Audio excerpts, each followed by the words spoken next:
boa tarde. Olá, boa tarde. 22 de agosto, há 10 anos, o centro de lançamento de Alcântara era marcado por uma tragédia. Aumenta o número de mulheres pilotando motos no Maranhão. Hospital Pan-Diamante continua fechado após 4 anos em reforma. Veja também um museu que reúne relíquia e arte. E ainda as religiões afro são destaque no Dia Internacional do Folclore. O Repórter Maranhão está começando agora.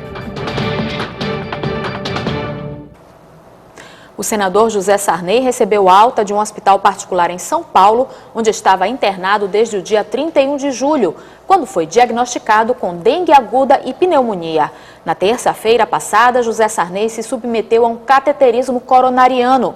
De acordo com o boletim médico, o estado de saúde do senador é bom, mas ele continuará recebendo acompanhamento ambulatorial. No dia 22 de agosto de 2003, um acidente destruiu a plataforma de lançamento do Centro Aeroespacial de Alcântara. A tragédia mudou os rumos do programa espacial brasileiro. O Centro de Lançamento do Programa Espacial Brasileiro tinha como objetivo colocar 2 satélites em órbita. No momento do acidente, engenheiros e técnicos estavam preparando o foguete para o lançamento que ocorreria em 3 dias. 21 pessoas morreram e a Operação São Luís, como era conhecida, foi interrompida. De acordo com o laudo oficial do Instituto da Aeronáutica, o incêndio começou devido a uma pane no sistema elétrico, o que provocou o acionamento dos motores. Segundo o cronograma divulgado pela Agência Espacial Brasileira, em 2014 serão retomadas as atividades de grande porte no local. 10 anos após o acidente com o veículo lançador de satélite na base de Alcântara, os familiares das vítimas ainda aguardam a decisão da Justiça pelas indenizações. O processo, que está em segunda instância, ainda deve demorar alguns anos até ser concluído. A decisão final deve ser dada pelo Supremo Tribunal Federal em Brasília. Um dos entraves da saúde pública é a falta de hospitais. Mas esse problema poderia ser minimizado se as obras de um dos maiores hospitais de São Luís tivessem sido finalizadas. Há 4 anos, o Pan-Diamante, no centro da capital, continua desativado e acumulando prejuízos à população. O Hospital Pan-Diamante é um dos maiores de São Luís. Mantido pelo governo do estado, foi fechado em 2009 para a instalação de um ambulatório de medicina especializada, que nunca ficou pronto. A obra deveria ter sido concluída em 50 dias, mas desrespeitou o prazo e já se arrasta por quase 4 anos. A placa, desgastada pelo tempo, ainda informa o valor inicial da reforma, orçado em quase R$4.700.000, montante que sofreu vários aditivos, comprometendo ainda mais os cofres públicos, prejuízo para o contribuinte e para os comerciantes da área, que fecharam as portas por causa da desativação do hospital. O pessoal teve prejuízo, teve que alugar, sair daqui. A senhora sente falta aí desse hospital funcionando? Não só eu, como toda a população, né? Nossa equipe não foi autorizada a entrar no hospital. O engenheiro responsável pela obra não quis nos receber. Cadê o responsável pela obra? Tá aí pra dentro aí da empresa aí. Quando ele vê essas coisas assim, se esconde de imprensa, não faz que não tá vendo aí para não falar sobre os funcionários, a empresa mesmo, né? Este empresário está envolvido na reforma. Está bem avançado, tá, estão finalizando aí. Desde 2009. Pois é, mas com certeza isso aí vai terminar logo. Os moradores do Diamante lamentam a demora na entrega do hospital. É muito difícil a gente se deslocar para outro lugar, né? Que a gente chega lá, é muito cheio e é difícil. A saúde está horrível. A senhora espera que eles consigam finalmente concluir essa obra? Eu espero. Eu vi dizer que até esse ano eles vão inaugurar aí de novo, né? Que eles estão trabalhando, mas não sei se realmente vai acontecer. Para fugir dos engarrafamentos, muitos motoristas estão optando pelas motocicletas como meio de transporte mais prático. Mas a novidade é que as mulheres também estão preferindo pilotar motos. De acordo com o Detran Maranhão, só este ano quase 1.000 mulheres tiraram a carteira de habilitação categoria A. Simone dirige automóvel há 15 anos. Agora, quando faz pesquisas em São Luís para o doutorado em antropologia, a necessidade de maior mobilidade, aliada à economia de combustível e tempo, fizeram com que ela comprasse a primeira moto e tirasse a carteira nacional de habilitação categoria A para pilotar motocicletas. E ela não se preocupa nem um pouco com a ideia de que mulher no volante é perigo constante. Esse ditado popular deveria funcionar para o contrário, né? Porque as estatísticas provam que as mulheres se acidentam menos, têm mais cuidado e se envolvem dificilmente em acidentes de trânsito grave. Então eu acho que até pelo apego à vida, né? Eu sou mãe também, a gente tem esse cuidado, esse medo, a gente pratica muito direção defensiva. As motocicletas representam a segunda maior frota de veículos da capital maranhense e neste universo as mulheres vêm marcando cada vez mais território. Assim como fez Simone, segundo dados do Departamento Estadual de Trânsito, DETRAN Maranhão, somente neste ano o primeiro semestre registrou 986 mulheres com habilitações na categoria A, um acréscimo de 10% em relação ao ano passado. Eu acredito que a facilidade na compra do veículo, a facilidade para se comover e também pelo fato das pessoas hoje, a categoria A ele se tornar um profissional, como mototaxista, motofretista, e muitas mulheres estão em busca disso também. E nas revendedoras, o fenômeno também é percebido, tanto que os novos modelos ostentam cores e acessórios voltados ao público feminino. Esse mercado ele cresceu de uma tal forma que os próprios fabricantes, que antigamente não tinham modelos, hoje nós temos mais de 15 modelos específicos com cores direcionadas para as mulheres. Seja qual for o motivo, economia, tempo ou espaço, o importante é constatar que elas, cada vez mais, conquistam novos territórios. Tudo isso ao sabor da velocidade. Eu acho que é motivada pela necessidade, na verdade, né? E também eu não devo negar que dirigir moto dá uma sensação de liberdade muito legal.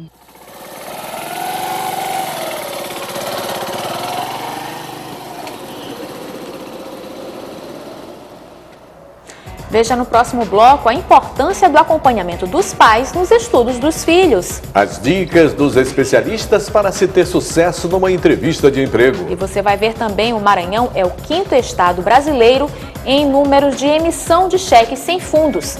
Você acompanha logo após o intervalo. Agora, 12h36.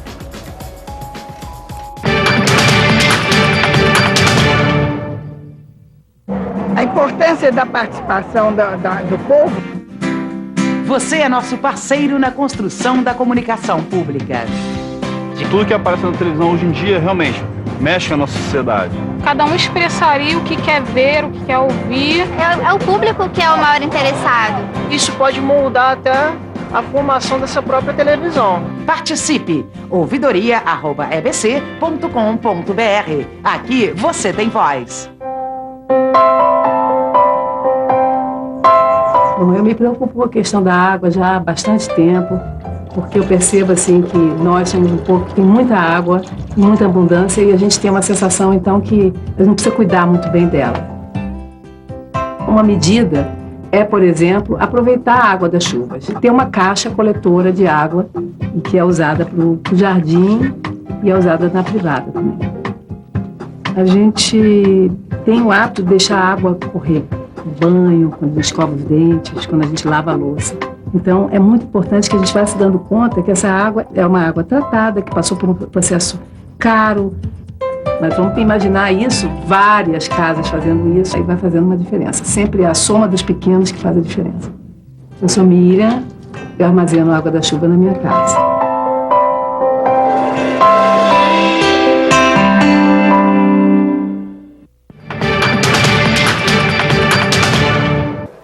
Acompanhar as atividades escolares dos filhos é imprescindível para o bom desempenho das crianças nas escolas. Mas, de acordo com especialistas, não basta apenas orientar as tarefas escolares. É preciso interagir e ser referência para que os filhos sejam estimulados a terem prazer nos estudos. As aulas estão de volta e, com elas, a conhecida rotina que exige sempre a participação efetiva dos pais. Muitos alegam falta de paciência ou mesmo de tempo para poder acompanharem os filhos nas tarefas do colégio. Mas é bom lembrar que acompanhar não é só orientar as tarefas diárias, mas também construir laços e lembranças que ficarão para sempre. Alexandra e Alexandre comungam muito mais do que as atividades da escola. Entre os livros didáticos, destaca-se também os livros de fábulas, em uma interação entre ficção e realidade, que só faz bem aos dois. Essa responsabilidade não pode ser exclusiva da mãe, né? Hoje o núcleo familiar, ele atende uma perspectiva da sociedade moderna, e a sociedade moderna é agregadora. Quanto mais tempo nós passamos solidarizando as atividades escolares, que é uma responsabilidade da família, educar a criança, não apenas da escola, nós construímos laços mais sólidos e mais proveitosos, tanto para o aprendizado dele escolar, quanto também para a nossa própria vivência familiar. É porque a gente se diverte fazendo atividades. E também atividades são importantes. Para os pedagogos, a participação dos pais é muito importante e, por isso mesmo, sempre cobrada e estimulada. Um filho que tem um pai junto, que tem um pai próximo, um pai que gosta também de estudar, que gosta de sentar na mesa e acompanhar a atividade, ele vira uma referência para o filho. O filho tem as crianças, eles têm a família como referência. E se é uma família que cultua a intelectualidade, valoriza a cultura, a criança também vai acompanhar a referência que ela tem dentro de casa e provavelmente vai ser uma criança que gosta de ler, gosta de escrever, gosta de fazer as suas atividades e as suas tarefas de casa. Atualmente, entrar no mercado de trabalho é um desafio para muita gente, principalmente para quem não tem experiência ou quem está com uma idade avançada. Mas os especialistas garantem que qualificação e uma boa dose de otimismo podem fazer a diferença na hora de conseguir um emprego. Esta maranhense tem um diploma de curso técnico em segurança do trabalho, mas está há quase um ano em busca de um emprego. Segundo ela, a falta de experiência profissional tem atrapalhado a conquista de uma vaga no mercado de trabalho. As empresas agora estão procurando funcionários com no mínimo 6 meses de experiência ou 2 anos. Aí então fica muito ruim para quem faz um curso técnico, até mesmo uma universidade, sai para participar direto para o mercado de trabalho. Para Jaime, o problema é a idade. Aos 51 anos, o mecânico industrial foi obrigado a mudar de profissão. Saiu da indústria e virou monitor em uma penitenciária de São Luís. As empresas do Maranhão, eles querem pessoas, não querem pessoas com uma certa idade. Então a idade aqui no Maranhão é uma coisa muito inoportuna para o empregador. Fora de São Luís do Maranhão, os caras já querem pessoa com experiência, querem pessoa, não importa a idade. Ana trabalhou 16 anos em um órgão público. O contrato acabou e ela está há 8 meses em busca de uma nova oportunidade. Não é fácil, às vezes a gente fica com a autoestima lá embaixo, mas a gente tem que acreditar no nosso potencial e acreditar principalmente em Deus, que nós somos capazes de superar e dar a volta por cima e se colocar de novo no mercado de trabalho. Segundo esta gestora de recursos humanos, quem está em busca de um emprego deve se qualificar constantemente e não desanimar diante das dificuldades. Não fique desacreditado, achando que o cenário econômico não é viável, que o momento não é viável. Que ele busque, ele tenha brilho no olhar. Porque muitas vezes é isso que o entrevistador quer encontrar. Essa é a maior habilidade, é brilho no olhar. Os empregadores querem funcionários que vistam a camisa da empresa. É um momento importante que aquela preparação de orientação é tão importante quanto uma qualificação. Então, nós sabemos que a concorrência é grande, então nosso desafio aqui é estar favorecendo e que com certeza vai ser reconhecido por todos que estão presentes como uma ferramenta importante para a sua colocação no mercado de trabalho. Ele já deixou de ser uma das formas preferidas de compras. Os cheques deixaram de ser aceitos em boa parte do comércio do país. E São Luís segue a mesma tendência. O motivo? O número alto de cheques devolvidos. O Maranhão é o 5º estado do país em número de emissão de cheques sem fundos. No Maranhão, a devolução de cheques em julho deste ano foi de 7,09% do total de cheques compensados, maior que a devolução de 7% registrada em junho deste ano. O Maranhão aparece em quinto lugar no ranking das capitais com cheques devolvidos, que é liderado por Roraima, com 11,37%. De acordo com o diretor da Câmara de Dirigentes Lojistas de São Luís, a explicação é que as regiões norte e nordeste do país são as que mais trabalham com esse tipo de pagamento.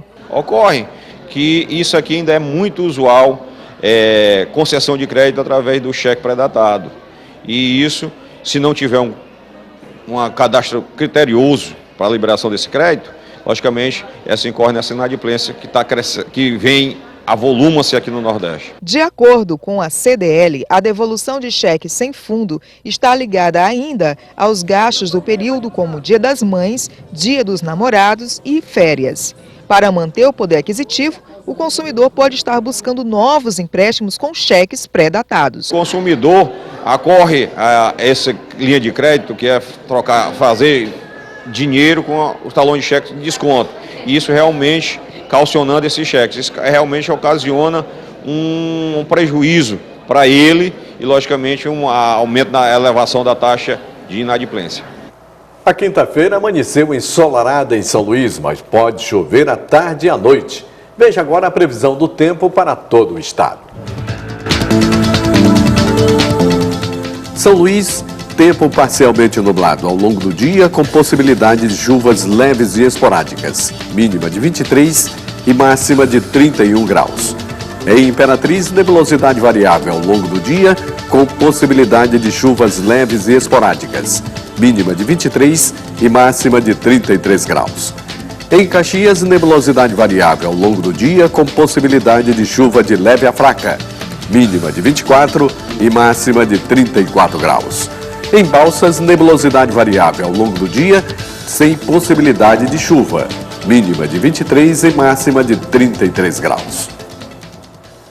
O artista plástico maranhense Antônio Melo tira do lixo a matéria-prima que transforma em objeto de decoração.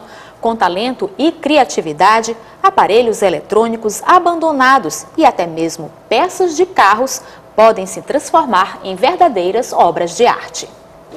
De olhos vermelhos, a sucata monstro encanta a criançada e foi concebida a partir de peças de carros, partes de aparelhos eletrônicos abandonados no lixo e com um pouco mais daquilo que a imaginação possa conceber.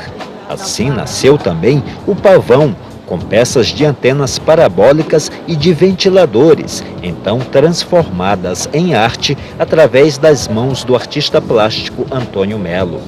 Desde 2006, o autodidata maranhense iniciou a trajetória no universo do reaproveitamento de materiais desprezados e, com bastante criatividade, faz do lixo luxo, representado em figuras sacras, luminárias e outros objetos decorativos.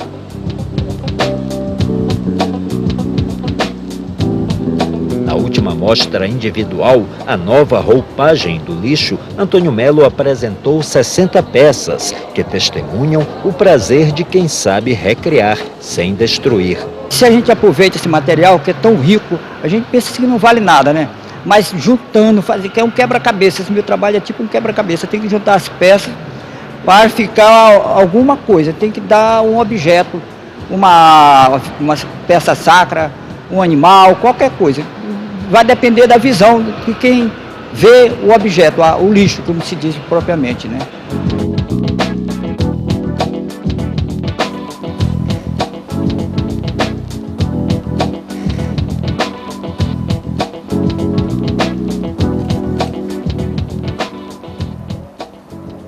E veja no próximo bloco a influência da religião africana na cultura maranhense. E você vai conhecer um museu que reúne relíquias e arte europeias. É logo após o intervalo. Agora, 12h48.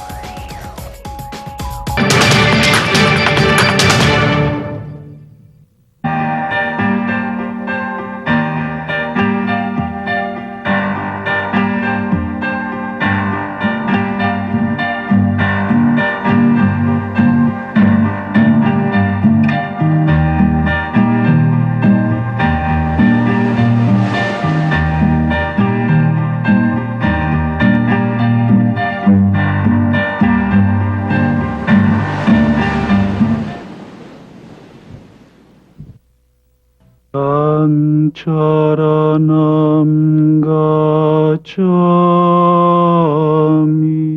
Como todos os budistas escolhem conhecer a si mesmo, eu escolhi conhecer a mim mesmo.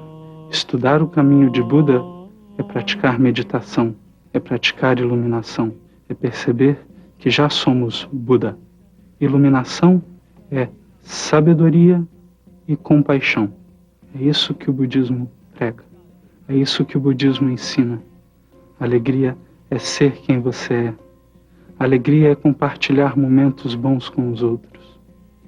Todos somos seres iluminados. Apenas temos que observar de forma natural isso. Dhamman charanam gacchami.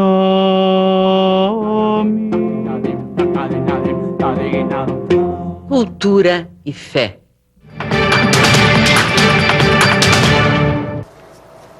Sobre a matéria a respeito do Hospital Pan Diamante que mostramos no começo da edição, a diretoria da Secretaria de Saúde do Estado, de Saneamento e Obras de Saúde do Estado, informou que a obra será finalizada em dezembro e em janeiro o hospital volta a funcionar normalmente. Agora vamos falar de futebol. Os visitantes foram bem na abertura do segundo turno da Série B do Estadual de Futebol. O JV Lideral derrotou o Itapecuruense por 2-1. Já o Motoclube venceu o Sabiá em Caxias por 3-1. Com o placar, o Moto ficou a uma vitória de garantir matematicamente o retorno à primeira divisão. E pelo grupo do Sampaio Correia, na Série C do Campeonato Brasileiro, o Fortaleza goleou o Rio Branco por 6-0 e assumiu a liderança com uma partida a mais que o time maranhense. Visitar um casarão no Centro Histórico de São Luís é fazer uma verdadeira viagem no tempo e na cultura, através da arte e de relíquias conservadas há dezenas de anos. Um espaço cercado de arte por todos os lados. Dentro do S-Museu, o visitante é convidado a fazer uma viagem por diferentes manifestações artísticas, além de conhecer algumas preciosidades. Esse secador de cabelo alemão é da época da Segunda Guerra Mundial. Essa máscara de gás russa remete ao período da Guerra Fria. Peças de xadrez também compõem a exposição permanente da casa. Mais de 300 quadros estão expostos aqui. A maior parte deles foi produzida pelo artista plástico S. Itzkovich. Ele divide a atenção do público com os filhos Eugênio e Maria. Eugênio toca piano desde os 12 anos de idade. Junto com a irmã, se prepara para a apresentação de um recital que promete misturar música erudita, jazz e composições autorais. Vai ter Beethoven, vai ter Chopin, vai ter Bach e ao mesmo tempo vai ter Gershwin e, claro, a gente vai tocar a nossa música autoral. É bem interessante para quem gosta de uma boa música de qualidade. Nós estaremos aqui, a gente já está ensaiando o repertório. O concerto será realizado no dia 31 de agosto, às 19 horas, no S-Museu, localizado na rua 14 de julho, no Centro Histórico de São Luís. O pai de Eugênio e Maria não esconde o orgulho dos filhos. Sente muito orgulho, muita felicidade, porque eu sempre falo, minha carreira no meu filho, no meus filhos.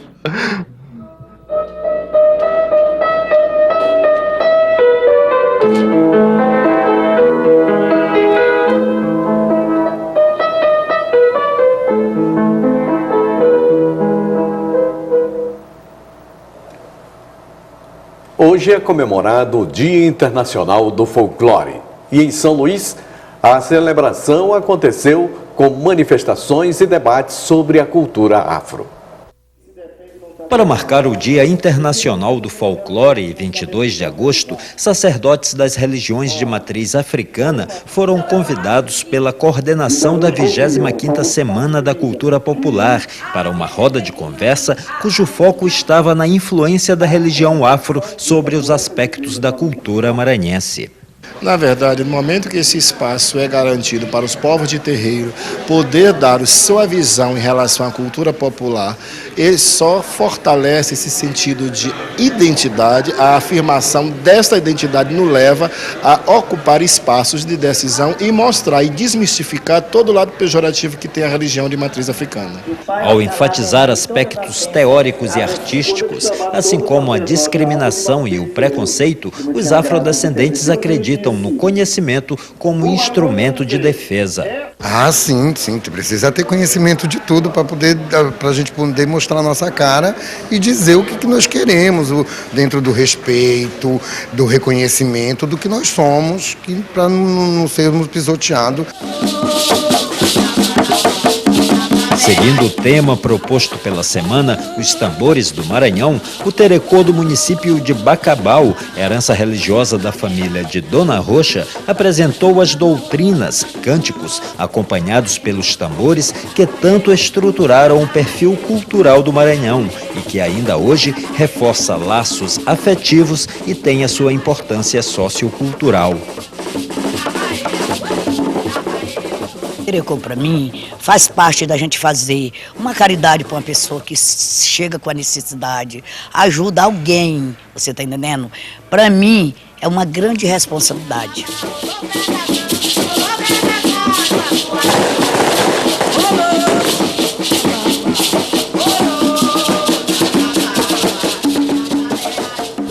E o Repórter Maranhão fica por aqui. Essa e outras edições você pode rever no nosso endereço eletrônico tvbrasil.ebc.com.br/Repórter Maranhão.